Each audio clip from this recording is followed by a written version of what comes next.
commodity players don't make decades-long decisions based on front-month prompt contracts, right? And so they have to be conservative in their assessments. But once you get past a certain price, every $100 an ounce for gold is literally just straight profit to the bottom line. These are leveraged investments in the price of gold for a reason.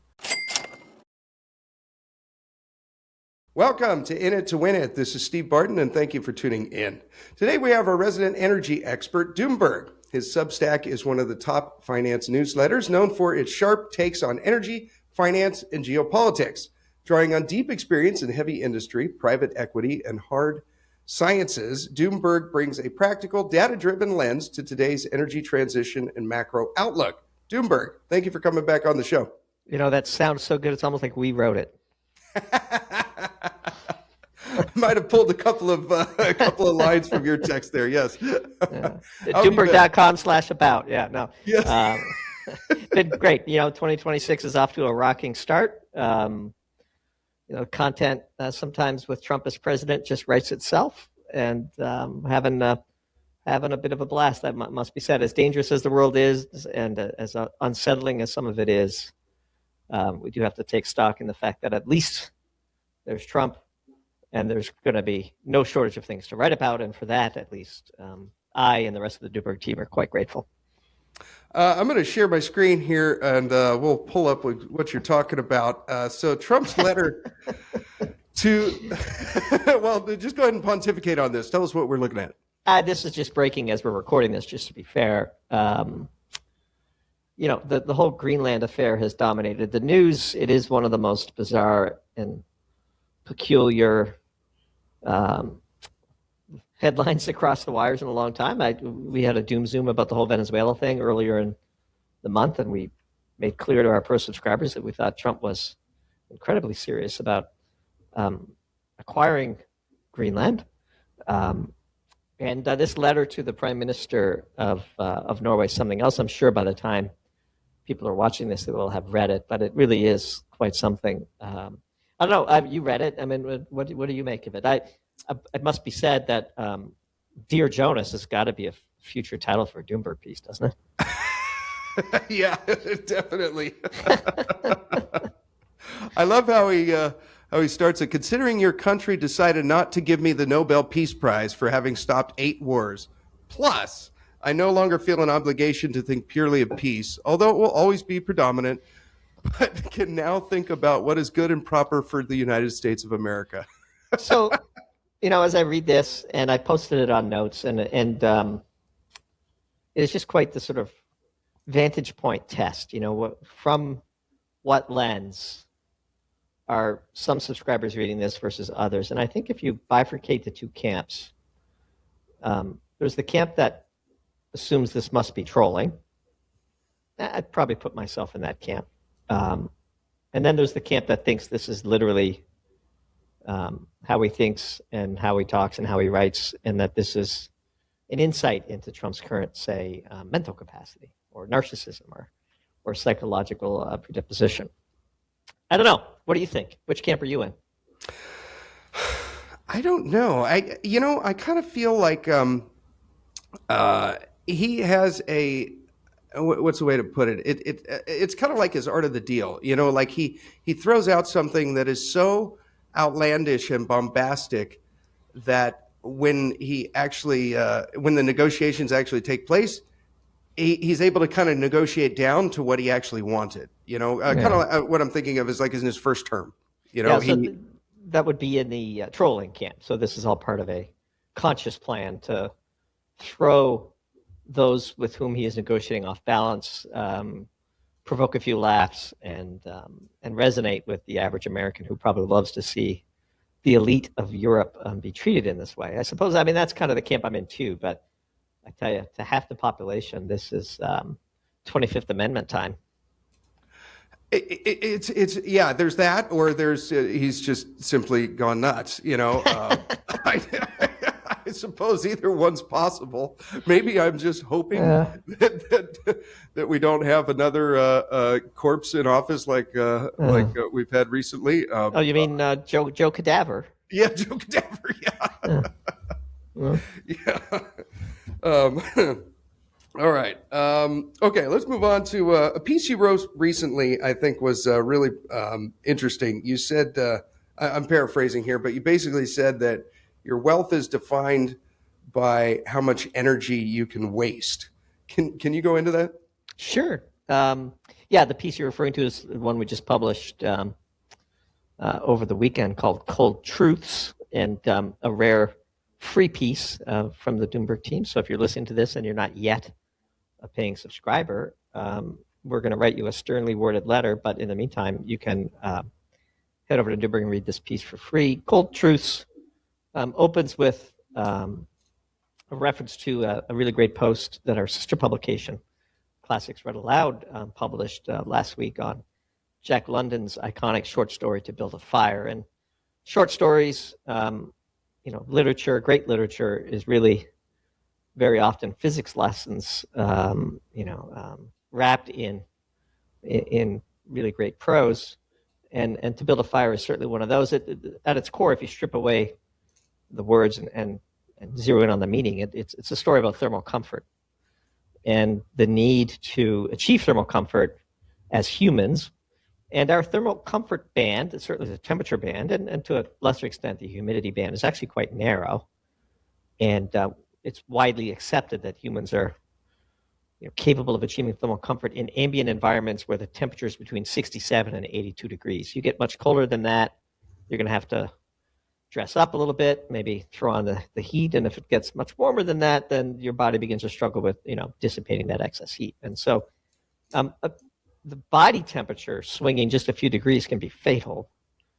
And the story of thermal comfort and Jack London's telling of it is a great way to visualize, at least viscerally, our phrase, energy is life.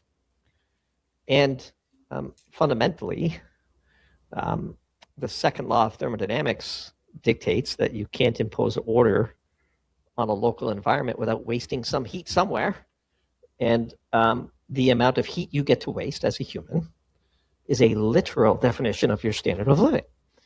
And all humans everywhere want a higher standard of living, which means one definition of the human endeavor is we're giant heat wasting machines. We must dissipate heat somewhere in a closed system, because that's just the second law of thermodynamics. And as far as the laws of physics go, that one's pretty immutable. And so, as we say in the piece, if you live in a warm home and you stroll out to your heated garage where your modern vehicle with climate control ports you to your posh office, you're probably doing pretty well for yourself. And most of the planet would happily trade places with you. And if you're foraging for food and gathering wood and boiling water over an open flame before you could drink it without getting sick, probably not so much. And the disparity between those two extremes literally comes down to how much primary energy is available to be harvested. And therefore, rich people have a lot of energy to waste and poor people don't. And once you understand that, you can then take it to the dwelling level, which we did, and then to the nation state level, because all wars are energy wars. And then we talked about the rather cruel campaign that Russia is embarking upon in Ukraine at the moment, which we think will end the war, which Russia undoubtedly uses to justify what it's doing. But for those that are unaware, at a pace and with a severity that is unprecedented in the 4-year-old war so far, the Russian military is proactively attacking the energy and thermal water infrastructure of Ukraine in a really just a massive scale, just ahead of the coldest weeks of the year. And the clear intent of this is to make Ukraine unlivable and to force the Zelensky government to come to terms. But the argument that this is somehow justified militarily, I think, fails on its face. And this is, were international law still a thing, would undoubtedly be considered a war crime. But international law is no longer a thing, in no small part to the aforementioned President Trump, which is fine. But you just have to recognize the world that we're in. And if might is right is truly the only test, then what's to stop Putin and his military from doing what they're doing in Ukraine? Then what's to stop China from doing a blockade of Taiwan? So once you walk away from international rules, United Nations Security Council, as imperfect as that body was, at least it acted as a constraining function on the big powers. That's no longer the case. That's fine. That's reality. That's an axiom for analysis, but that's where we are. And Cold Truth walks from, a disastrous decision to go out in the cold in the Klondike more than a century ago, to the bombing of 770 kV, electrical infrastructure all across Ukraine, and Kiev being, unlivable, and Kharkiv being unlivable, and people being, the cities being emptied, and a true humanitarian disaster which has befallen Ukraine. So energy explains all of those things. It is a great mystery to us why so few geopolitical analysts and macroeconomic analysts begin with energy. Doesn't explain everything, but explains an awful lot. And the fact that they usually don't is the inefficiency that we at Doomberg have successfully occupied over the past 5 years. Okay. I did not know that about the them attacking the energy infrastructure right before. So we got to be close to ending. Yeah. You could Google it. It's I follow the war very closely. Spend a couple hours on it every day. Have done so since the end of 2023, and we've made, to some controversy, said the war has been lost a long time ago. There's a difference between the war being lost and one side being defeated. One, of course, predates the other, and few would argue now that the war is rapidly approaching its end. We've long argued that wars are very hard to lose, which is one of the reasons why you shouldn't get into them. And it is incredibly difficult for the people of Ukraine, of course, but for the Europeans themselves, which is, we think, one of the reasons why Trump is pushing so hard for Greenland, both because Europe has utterly defanged itself as a geopolitical power, but also Venezuela and Greenland serve as useful distractions to the unfolding catastrophe that is happening in Ukraine for NATO. It is the end of NATO. I mean, we've long argued that the Russian defeat of NATO in Ukraine, which is what it was, is both the beginning of the end of NATO and certainly a catalyst for the end of the EU, which is another piece that we just finished that we're probably going to publish on Friday on the hapless Kaja Kallas, the High Representative of Foreign Affairs for the European Union. The EU is a mess. Its leaders are in disarray. And Trump sending this missile of a letter to the Prime Minister of Norway is all part of taking advantage of that, one supposes. But it's not a happy time for the EU. It's a disastrous time for Ukraine. And, it's just a real tragedy. We are strongly anti-war for this very reason. War is always a racket. Rich people are getting richer off the backs of soldiers on both sides who are dying, and vast population centers that are being uprooted in Ukraine as we're recording this. And so it's no joke. It's a terrible thing. And one would have hoped that, 80 plus years after the end of the Second World War, that somehow humanity would have evolved to a point where such calamities could be proactively avoided. But sadly, all the empirical evidence would seem to indicate that we're nowhere near that state yet, which frankly makes me quite sad. I've got a few questions here on geopolitics, Europe. I'm going to try to round them into one here. What do you think, or how do you interpret Frederick Merck's softening tone towards Russia? Yeah, this is part of a broader trend. You saw Macron do it after the EU failed to snatch the Russian assets and give it to Ukraine in December, and you saw Maloney move in that direction in Italy. This motivated our piece on Kaja Kallas, who comes from Estonia and is about as hard line against Russia as it comes, which some argued was the reason why she was saved from political scandal in Estonia and selected for the role that she's in now. But she's wholly unprepared for it. Really a global laughingstock at this point, and almost to the point where one begins to feel bad for her. Obviously, the Russians have an arrest warrant out for her. I'm not sure if you know that. And Marco Rubio refuses to take her call to the point where it's like becoming quite awkward. And the EU is this bumbling bureaucracy where the Peter principle is overriding and incompetence gets distilled up. And that which can't go on forever usually doesn't. And Mertz's hard line against Russia appears to be softening. I think Mertz's coalition is incredibly weak. What we read into those words is a beginning of a softening of its firewalling of the alternative for Germany, the AfD.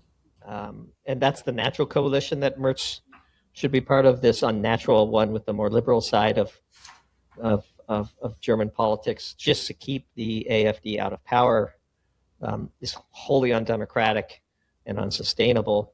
The AfD, of course, is strongly for reconciliation with Russia, for ending the opposition, for ending the aid to Ukraine, I should say. And look, the war in Ukraine is not nearly as popular as the leaders of Europe would have you believe in the European Union. That should come as no surprise because the popularity of said leaders is in the toilet, and in no small part because of the war in Ukraine. Nobody likes to be on the losing side of a war. Great sacrifices have been made. Economic sacrifices, political sacrifices, immigration sacrifices. To what end is the honest question when you're not on the victorious side of the war.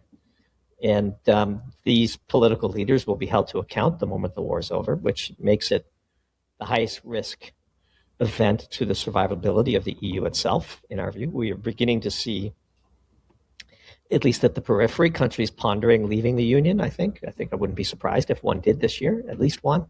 Oh, okay. It's on our, long shot radar. Look at the EU project itself is illegitimate.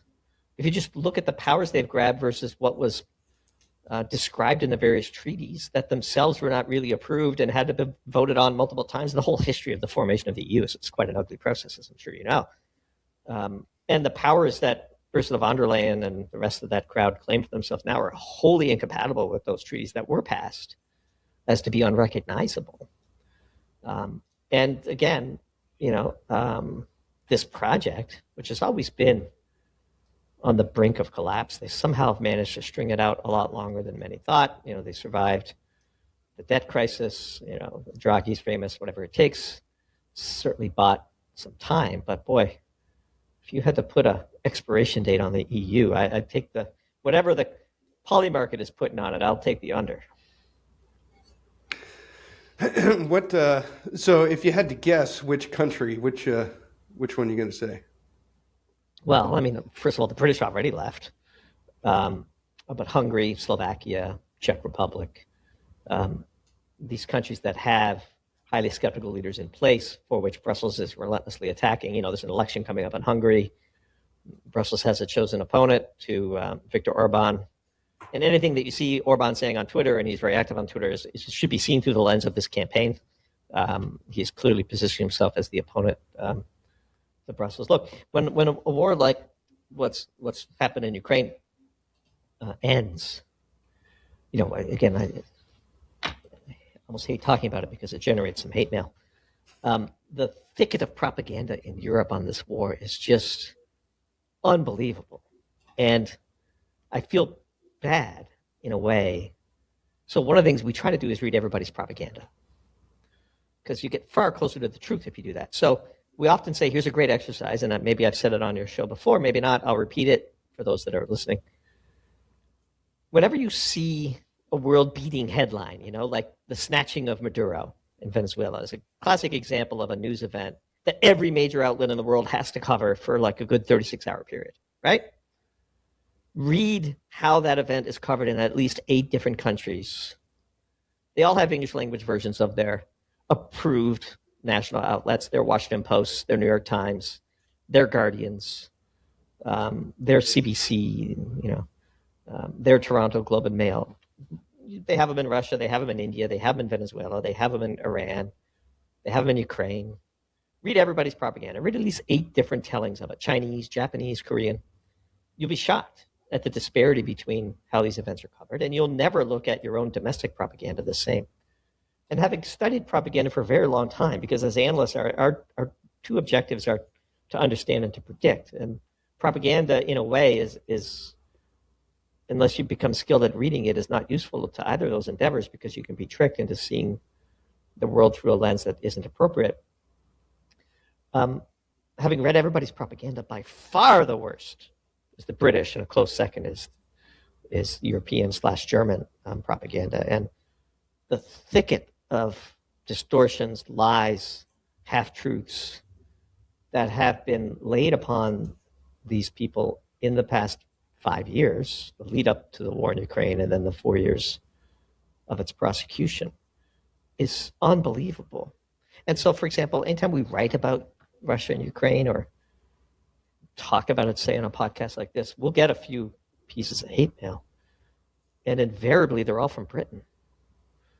And we noticed this, about a year ago. And again, having read the British tabloids and stuff, like, you can understand. But at the same time, like, people, the internet is there. Like, you can go and read other things. And just the way in which they're portraying Trump, as you can imagine right now, it's truly incredible. So we try our best to be as intellectually honest in our pursuit of truth, to the extent that that is even possible in today's media environment, but you certainly have to try.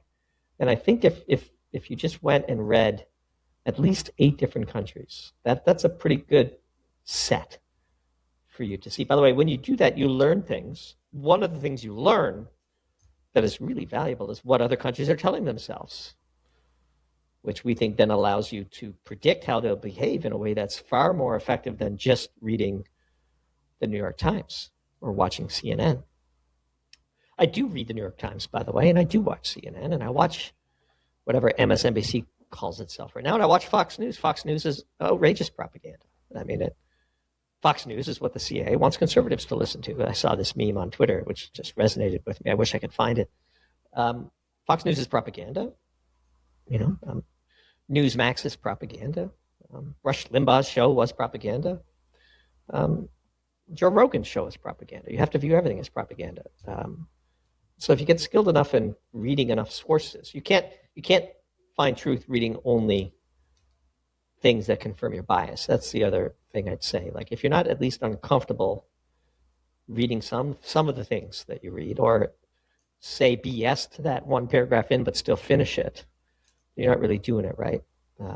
So one of the things we try to say to our subscribers in the comments is, when they disagree with us and they write a sternly worded letter to us in the form of a comment or an email, our first reply is, thanks for reading stuff that you occasionally disagree with. Like, if you only read stuff that you agree with or listen to podcasts that you agree with, you're unlikely to be anywhere near the truth. And by the way, with AI and deepfakes and all this, it's only going to get harder. I mean, I don't know how my kids are going to navigate this world. Yeah, very good point. So Britain takes the cake. Germany follows a close second. Let's move on to precious metals. Gold and silver have been. You've been a proponent of the metals for use in savings, and we're now hitting all-time highs here on both of them, literally as we speak. I'm going to share my screen here, and we'll just pull up the gold chart. Moving up to all-time highs, 4,600, probably be 47 tomorrow. Silver, 94.50, tapping on the door of 100. Are you at the point now where you're looking to trade some of your metals for something else? One thing that I've been talking about with my listeners is this is the average U.S. home priced in ounces of gold. And the last time I looked at this was 91. Now I need to update this to 87. Silver here. I mean, just a few years ago, 25,000 ounces of silver to buy your average U.S. home. less than 5,000 today. Today it's at what is that? 4360, 4,346. Any thoughts on gold and silver? Yeah, so let's go back to the gold chart. Okay. Well, I'll give you my answer as we look at charts here. Yeah, this is gold. Yeah, that is an indictment of the U.S. dollar. So gold is much more of a monetary metal than silver. We'll talk about silver for a second. The reason why this chart is, in a way, even more interesting to us than the silver chart, which we'll talk about next, is there's generally very little in the way of supply response in the physical sense. Like, people aren't taking their jewelry out and melting it down and cashing in at these prices. And the stock to flow ratio of gold is such that not much in the way of new supply comes on in any given year, and the ability to respond to these prices from a mining perspective is a bit challenging. Pull up the silver chart. Okay. This is a true, what my friend Tony Greer would call an Icarus print. Mm-hmm. I mean, I know they don't look all that different, but unlike with gold, or perhaps somewhat differently than gold, there's an enormous amount of junk silver out there. And one wonders when that excess inventory might not come out of the cupboards and find its way to the pawn shop and ultimately to the refiner. We view silver as more of a meme phenomenon and gold as a monetary phenomenon. We don't necessarily model silver as a monetary metal. It is predominantly an industrial metal. Now, the mining response to silver is quite limited because it's like gold, it's often a byproduct. But there's just an enormous amount of silver out there, and one wonders, don't get me wrong, I mean, meme stocks can explode to much higher levels than even this. We wouldn't short it. But if, as we've said on many podcasts, if you've been holding silver and on Twitter and active, and you've been holding it since the $30 an ounce, if you don't sell into strength, when will you sell is the first question. And back to your point about, look, I mean, an ounce of silver buys you a barrel and a half of oil. Right. Yeah.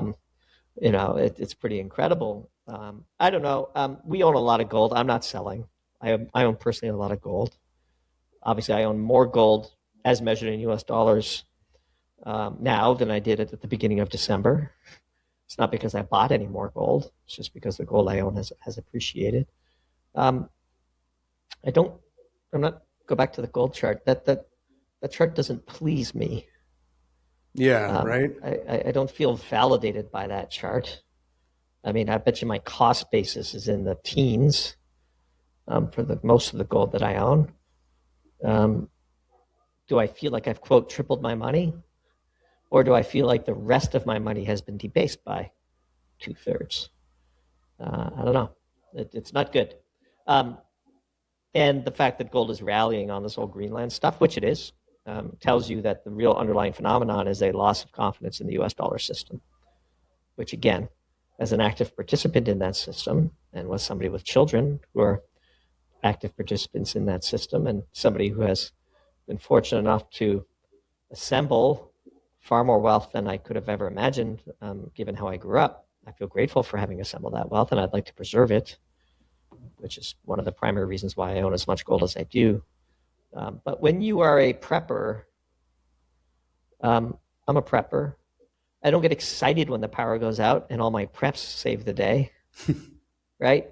I would much rather I never have to turn on a generator for the rest of my life. Gold to me is like insurance. I hope I never have to cash it in. When my house doesn't burn down at the end of the year, I don't regret the insurance premiums I've paid.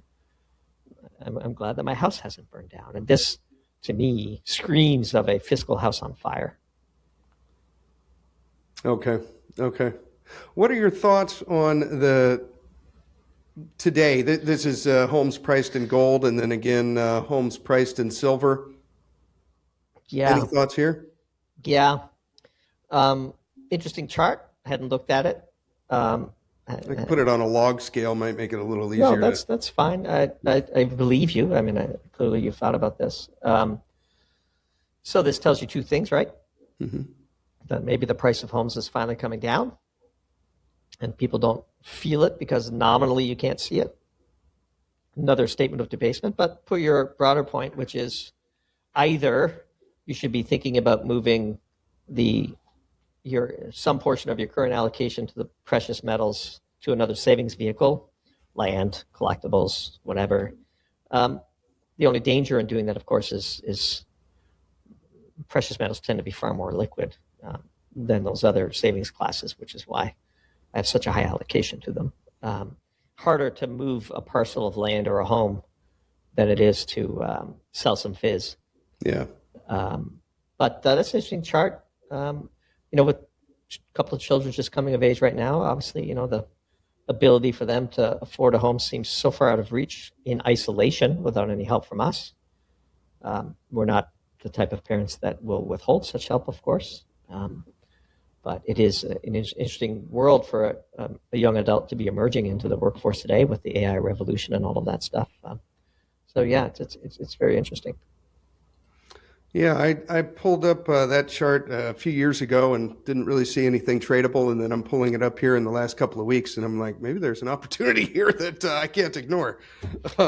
Yeah, hard to execute that trade. Again, how did that chart look in the middle of Weimar? I've read that book at least twice, When Money Dies. Fascinating book. A lot of echoes in today's sort of market nihilism to what was going on in Germany back then. And of course, famously in Venezuela as well. We were watching Venezuela closely in the mid-teens when Maduro came in after Hugo Chavez died of cancer. And when OPEC embarked on the trade war, the price war with the shale producers in 2015, 2016 timeframe, we knew that Venezuela's currency was cooked. And a couple of years later, it had something like 1,000,000% inflation, which seems indistinguishable from infinite. And it really destroyed their country. And so, there's no fiscal collapse that ends well for the average person. And I consider myself to be an average person in that sense. It's not going to end well for me. And so, there's no joy in having, quote, predicted it. Yay. I'm further ahead in the line to the lifeboats as this giant ship is sinking. I mean, that's just not... It's not something to celebrate. It is the U.S. fiscal situation is in a bad spot, and one of our worst calls of 2025 was assuming that Doge would do anything. The U.S. is not broke, but it's going broke, and you just literally, I would guess that the entire deficit is stolen, fraud. Mismanagement. And I think what's going on in Minnesota proves that.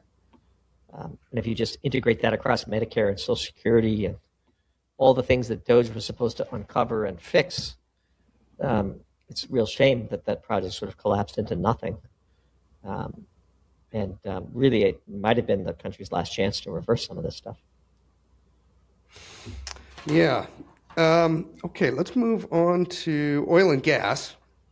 So, Not Me wants to know. He says, if oil companies are deflationary machines, doesn't that make them more profitable at lower oil prices and therefore still good investments? It makes them possibly profitable at lower prices. Clearly this person has read Doomberg because they used our language and to formulate this question. There's like an infinite number of things you can invest in. I don't know why there's this passionate subset of people, many of whom are subscribers to Doomberg, who feel the need to invest in commodities or in the producers of commodities when there's so many other things you could be investing in. Commodity producers are price takers. They're also deflationary machines. They're excellent at technology. They have to be in order to survive. The ones that have survived, by definition, are excellent at technology. Doesn't mean you need to own them. Like we're thinking about doing a doom zoom on copper. There's a whole... Copper is sort of like very similar to silver in that there's permeables always thinking that copper is going to break out. And like, okay, buy gold. don't know if you have to own a commodity, and I don't think gold's a commodity, but just buy gold. I mean, just plot the price of oil in ounces of gold, the price of copper in ounces of gold. Like, just own gold if you have to own a commodity. But people are fixated upon the potential for big spikes because the demand for these commodities is inelastic. And so the oil and gas companies, in this case, make a ton of money when you see geopolitical risks and spikes and so on. Far better to fade those than try to time them. That's why when I look at this chart of silver in particular, it gives me pause. Once we see a 20% pullback in silver, I think look out below. But, that they can persist in a lower price regime doesn't make them attractive for investment. I mean, just compare what NVIDIA is doing and their margins and their growth rates. Like, there's just, and you could say it's all priced in and it's a bubble and yada, yada, yada. They're great. We need them. That's one of the great sort of ironies of the modern economy, is that the companies society needs the most are kind of treated the worst. By investors, by the market, by the economy, and yet they power on. Thankfully, they do. Lots of people want to own them. Doesn't mean I have to be one of them. Okay. You see better opportunities elsewhere. I mean, I don't know. Yes, of course I do most of my own personal investing in the private markets, which has its own set of nuances, challenges, opportunities, and potential for what I like to call sweat alpha, where you create the alpha yourself. But to the extent that I have anything in the financial markets, it's 99% gold and short-term treasury bills. And the treasury bills first and the gold second are basically dry powder for private investments that I might want to make someday. So that's how I've compounded my wealth, in addition to building businesses like Doomberg. Okay. So you're not as much a retail investor. You're doing more private placements and opportunities like that. Or founding investor, or I take a board seat and help a startup get off the ground and help them raise the money and help them make the strategic decisions. And again, building businesses is fun. I mean, by far the greatest return on investment has been Doomberg. Put hardly any money in it, and it's all been the hard work of a very small number of people. And the returns have been pretty spectacular. If you can build a business and control your own destiny that way, that's a far better way to create wealth. Now, if you build a business and you sell it, if somebody wants to overpay for Doomberg, there's a price. Then you're in sort of wealth preservation. Then it's like, okay, dividend stocks and bonds, and how do I beat treasury bills, and that kind of thing. And that's a whole different category than building wealth. So I find it far easier to control my own destiny in the wealth creation part of my life by building businesses and investing directly, as opposed to participating in the casino. Lots of people do it. I don't. It's just not for me. Okay. That makes a little sense. I've been asking Rick Rule about this because you both have kind of a different view on oil, and his view. Oh, go ahead. Mm-mm. Go ahead. I was just taking a sip. Yeah, his view is basically that these how did I put it? He's basically saying that oil companies have underinvested in exploring and exploration. So he sees kind of a squeeze coming in that there's not enough supply. But from your perspective, you're not really a retail investor that's betting on these specific companies. You're taking more private equity deals like you described. So here's two critiques I would make of that assessment. First, all backwards-looking indicators for the oil and gas industry suffer from two significant flaws. One is the failure to account for technology. So what Mr. Rule, who I have great respect for, and I didn't hear how he said it, and so I won't critique him directly. The capital needed to keep supplies current isn't what it used to be. A drilling rig isn't what it used to be. Rig counts don't matter in the way that they used to. All of these backwards-looking indicators suffer from a lack of correcting for technology, which is impressive in this sector. But more important than that, The very definition of oil is undergoing a molecular semantic shift. We've talked about this before. If you're just looking at crude oil, you're missing 3/4 of the hydrocarbon picture. Natural gas liquids, natural gas, all of these things, coal now, of course. China's building out coal to chemicals plants at an unprecedented rate. You can make diesel and jet fuel from coal, and China's doing it.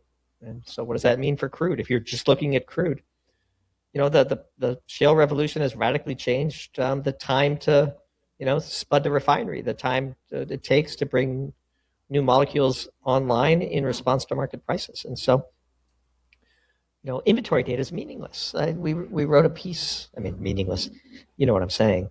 It doesn't mean what it used to. We wrote a piece about Mont Belvieu, which is the global capital of natural gas liquids. When was the last time you heard CNBC talk about Mont Belvieu, if they ever have? Probably never, but they talk about Cushing all the time, once a week at least, right? And there's far more, quote, oil stored in Mont Belvieu than there is at Cushing. The market's changing, and the old ways of looking at it are just not operable. And every time we see a little spike now in oil, what happens? It fades right back. Look, if oil can't catch a bid with the snatching of Maduro, the embargo, the naval embargo of Venezuela, the blowing up of oil tankers in the Black Sea, the blowing up of refineries all over Russia, Iran and the U.S. on the verge of yet another war. If oil doesn't catch a bid now, and by the way, China buying 1 million barrels a day extra than it needs and just stuffing it in the ground for inventory purposes, and oil still is, what's oil today? Let me pull it up. 59. 60, yeah, $60 a barrel at 2/3 of an ounce of silver. I don't know. Buy silver. Knock yourself out with silver. I just don't understand the desire to wish cast higher oil prices. I see this all the time. My favorite is NGLs don't count. As though clean burning, dirt cheap hydrocarbons are not going to affect the price of crude oil. That meme with the guy pointing at the mirror, right? It's not you, me. I made one of those and sent it to a friend of mine saying, it's not that you don't understand energy, it's that NGLs don't count. Pointing at the mirror. Come on, people.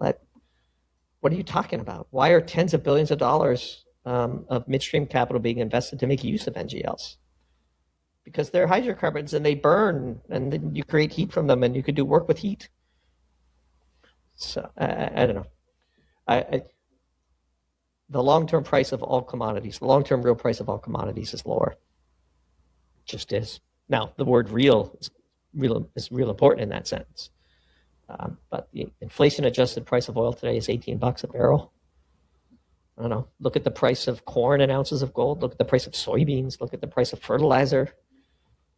Up and down the whole commodity complex. When I see people show that BCOM chart and they compare it to the NASDAQ, it's like, yeah, it's going lower. Sure, you might see a bump, but in real terms, it's going lower. If you hate money, sure. Buying oil to me is like buying the VIX, just getting ground down and premium loss. And every once in a while, there's a little spike, and good luck selling into that strength because you won't have the discipline to. Far fewer people, when validated, can sell into that strength. Again, I love Tony Greer. I'm in his Slack channel. He's a great guy. Tony, you've had him on your show, haven't you? I have not. No, I need to. Absolutely. Yeah, let me know. I'll hook you up offline. Okay. As he says, high five with one hand and make a sale with the other. You got to sell into strength. I don't know. It's interesting to see the same thinking over and over again. My favorite is NGLs don't count. That's pretty good. Okay. We're going to get more into that with premium subscribers. Doomberg, if viewers want to get a hold of you and follow your work, how can they do so? Yeah, 2 places, Doomberg.com and classicsreadaloud.substack.com. You can find everything at Doomberg.com, including a link to Classics Read Aloud. Steve, first half was great. Can't wait for the real good stuff, which comes after the paywall here. What opportunities does Doomberg see for the offshore and midstream oil companies? Where does he see the biggest potential for uranium demand? And what are his thoughts on copper hitting all-time highs? If you want access to that, plus a weekly charting video on my personal portfolio and updates on the stocks I'm buying with real-time trade alerts, head over to Substack and join us. The link is down below in the description, or go to stevebartonmoney.com and sign up there. And if you're already a premium subscriber, check your inbox. The next video with Doomberg is waiting for you. Thank you so much for your support. Have a wonderful rest of your day.